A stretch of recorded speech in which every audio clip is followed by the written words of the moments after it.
Let's say we have two friends. One of them is called DJ.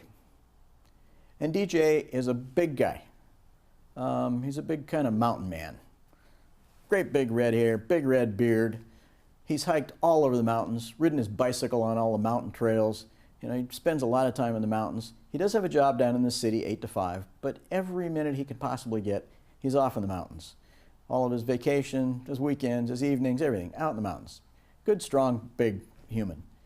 Very soft-spoken, very nice, very kind, very gentle. He has another friend, his other friend, Tom. Tom is a little more high-strung, and Tom likes to move fast.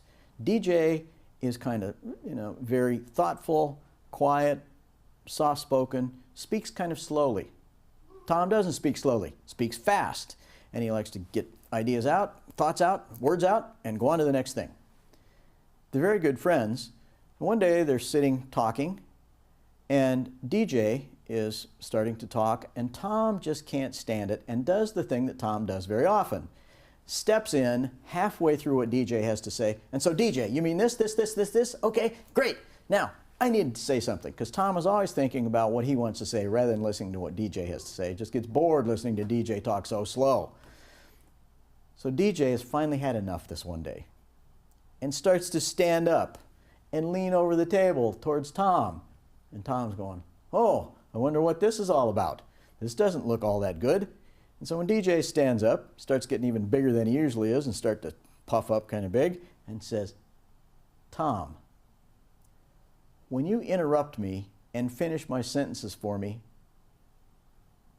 that really hurts my feelings, because I don't think you care at all about what I have to say, and all you can do is think about the next thing you have to say. What I would like for you to do is to let me finish my thoughts, let me finish my sentences, get them out, then you certainly can talk, because that's going to allow us to remain friends and for you not to get hurt right now. What do you think about that?" Tom says, "That's a great idea." And Tom never interrupted DJ again. Went right through this little model. You can also use this model for positive things. You have somebody on your project team that is really good at listening to what's going on in the group, and sometimes they can summarize that for the whole group, and they can really clarify what's going on. So you can say, "Patty, when you actually listen to the group, you do such a great job at that.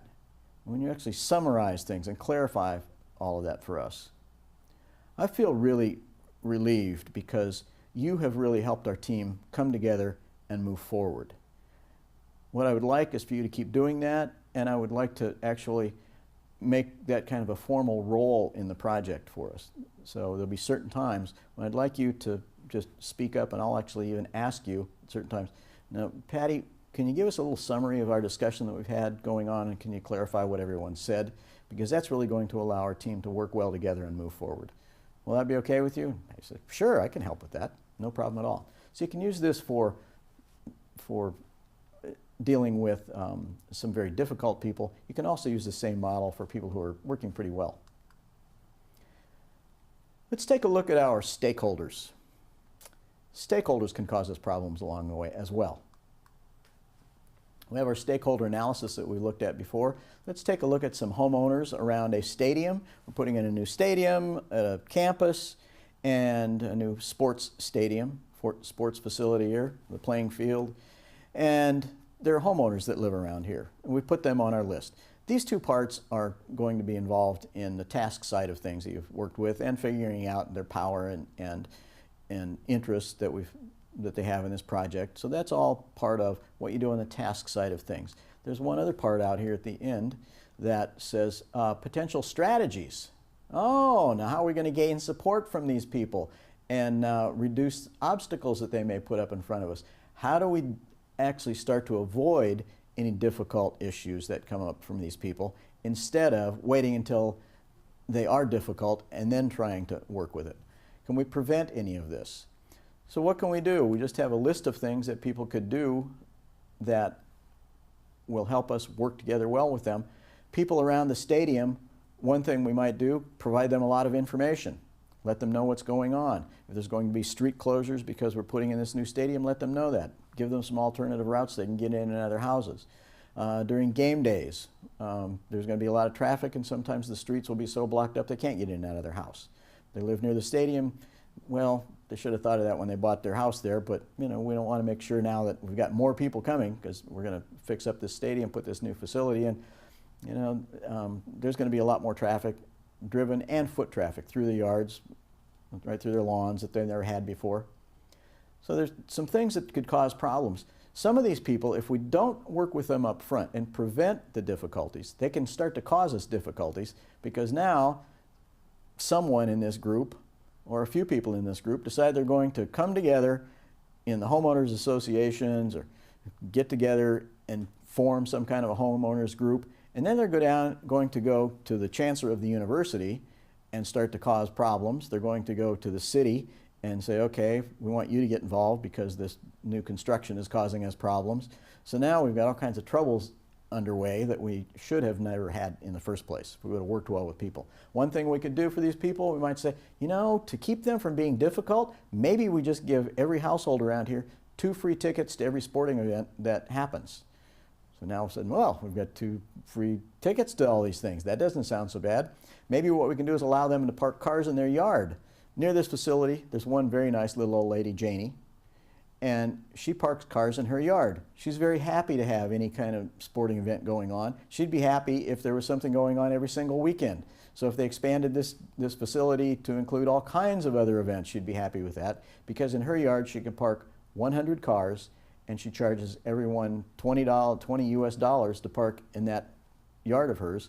So she makes $2,000 every time there's a sporting event. So she's happy to have this stadium expanded and even more sporting events.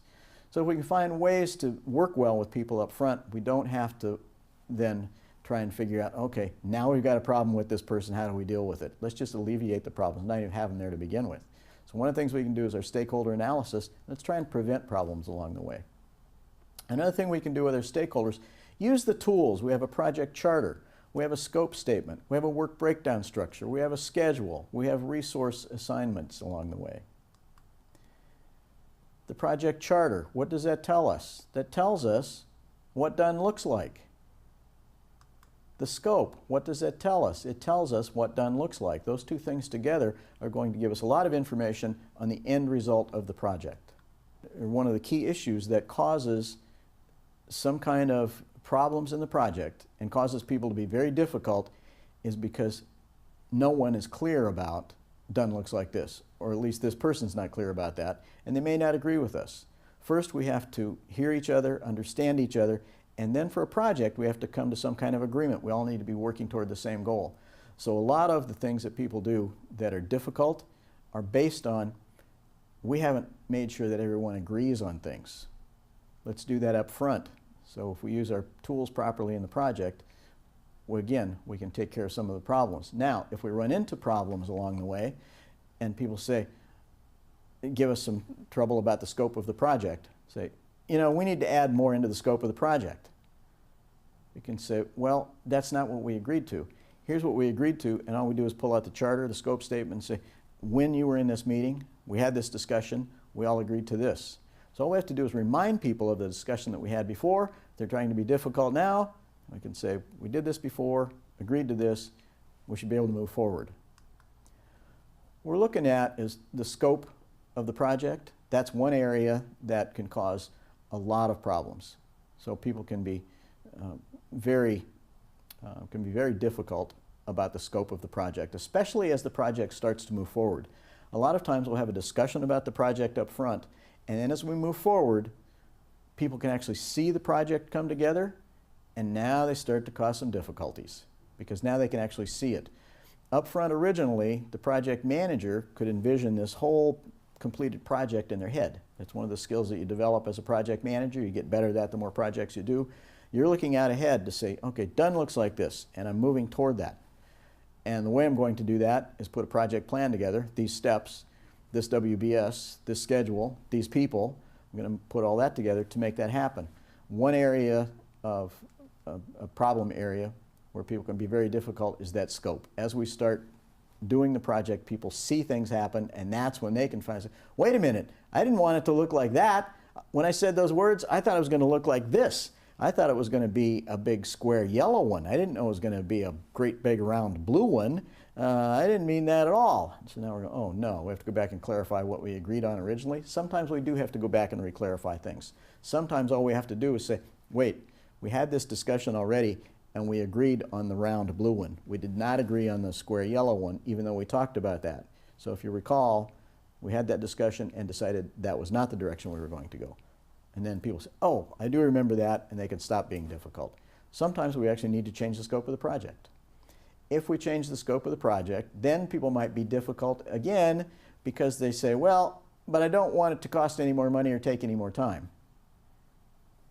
Well, it may have to do one of those things.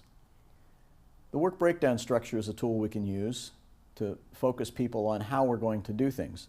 When we look at the scope of the project, the quality of the project, we can lay out, when we lay out the scope, we can put a quality requirement on every single task. So here's the scope of the project, total scope of the project, all of the deliverables, everything that will be created and supplied by this project, and all of the work we have to do to make that happen.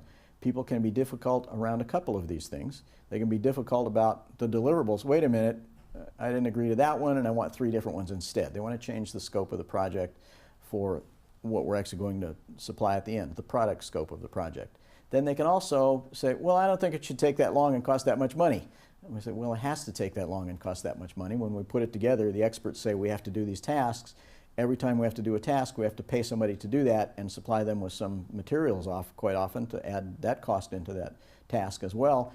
And it takes some time to do each one of these tasks. So we have to put the time and the dollars into the project to make it successful. We put our schedule together.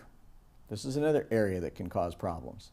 So now people get difficult about the schedule. Okay, it's just taking too long, don't want it to take that long, want it to go shorter. Well, we've laid the schedule out with our experts and we can show people we have these tools to take care of some of these difficult issues that arise. Just go back to the tools that you have and say, okay, this is what we decided for scope of the project, this is what we decided on the schedule for the project, and this is based on the best experts that we could put together to say it's going to take this long. If people want it to be done shorter, we'll have to figure out how to do that, which might mean take things out of the scope of the project, reduce the quality of the project. We might have to add more people to the project so that we can get each task done faster, and that may increase the cost of the project. Sometimes we can use any of these tools. Sometimes a better tool to show people what's going on with the project schedule might be our Gantt chart. So we have all these tools already that we've put together. This tool, when we look at our network diagram, it says here's what the project schedule looks like. When people say I want to add in extra elements into the scope of the project, what are they asking you to do? They're asking you to put additional work into the project. So what can you do now is say, I can do that. That's not a problem if we agree to that. And all of the key stakeholders say, yes, we do need to add that element into the project. Okay, we've gotten rid of that difficulty. Now it causes more difficulties because now people say, wonderful, I'm glad that's in the scope of the project and we're also going to do that. However, I don't want it to take any more time or cost any more money. You can look at this diagram right here and see you just added something into the scope of the project. That means it has to cost more money. We have to pay somebody to do that task and they have to take the time to do that task and we have to supply them the materials they need to complete that task. So it's certainly going to cost more money. And you know, if that task is in the critical path, it will take longer to get the project done. If we have some float time, and this new task is not going to use up all of that float time that we've talked about before in scheduling, then it doesn't necessarily have to take any longer. But certainly it's going to cost more money. So now we have some tools to show people that. It's not just, well, you want more things in the scope? Well, it's going to cost you more money. Well, you're going to show them. Don't just say it's going to cost you more money, you have to pay more. That's going to make people angry a lot of the time. I don't think I should have to pay more. We're just going to put this thing in here. It's one little thing. I don't know what the big deal is. Let me show you what that means. This is what it means to the project. It has to go in here, and somehow we have to pay somebody to do this. It's going to cost some money, and it's going to take some time.